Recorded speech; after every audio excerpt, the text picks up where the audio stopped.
Jeshi la Polisi Tanzania lingependa kuwajulisha wananchi na wadau wengine kuwa hali ya usalama nchini ni shwari. Mtakumbuka kwa nyakati tofauti Jeshi la Polisi limekuwa likitoa taarifa za kiusalama, ikiwepo za baadhi ya watu kupanga na kuhamasisha kufanya vitendo vya kihalifu kwa kutumia maandamano yasiyofuata sheria, kanuni na taratibu za nchi.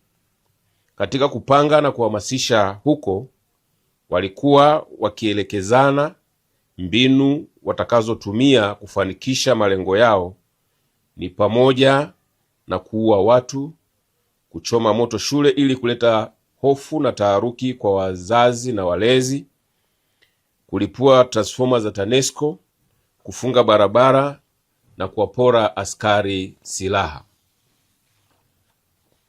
Hayo walikuwa wakiyapanga kupitia vikao vya ana kwa ana na kurubuni baadhi ya vijana. Pia walikuwa wakitumia mitandao ya kijamii kusambaza jumbe mbalimbali na kufanya mikutano kupitia klabu za mitandaoni.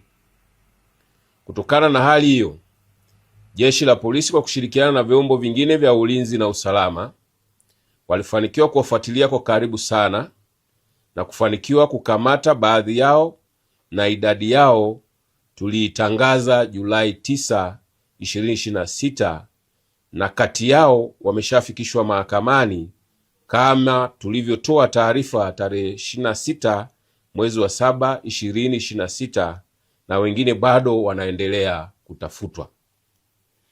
Tunawashukuru sana wananchi kwa ushirikiano waliouonyesha, kwa namna walivyozingatia maelekezo na kutokufuata au kushiriki katika vitendo vya kihalifu vilivyokuwa vinapangwa na kuhamasishwa. Kitendo cha wananchi kuvikataa vitendo hivyo, ndiyo maana tunaweza kusema leo nchi yetu ipo shwari.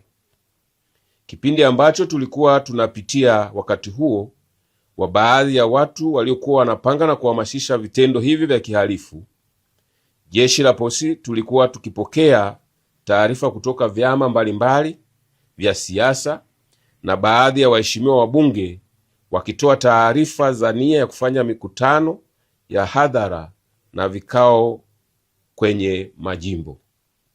Jeshi la Polisi ambalo ndilo lenye mamlaka ya kusimamia usalama katika mikutano ya aina waliokuwa wakitoa taarifa, tulikuwa tukiwaita na kufanya nao vikao na kuwashauri kuahirisha kutokana na hali iliyokuwepo. Kutokana na hali ya nchi kuendelea kuwa shwari, Jeshi la Polisi litaendelea kupokea taarifa za nia ya kufanya mikutano. Hivyo wenye nia hiyo waendelee kuwasilisha taarifa kwa wakuu wa polisi wa wilaya kama sheria inavyoelekeza.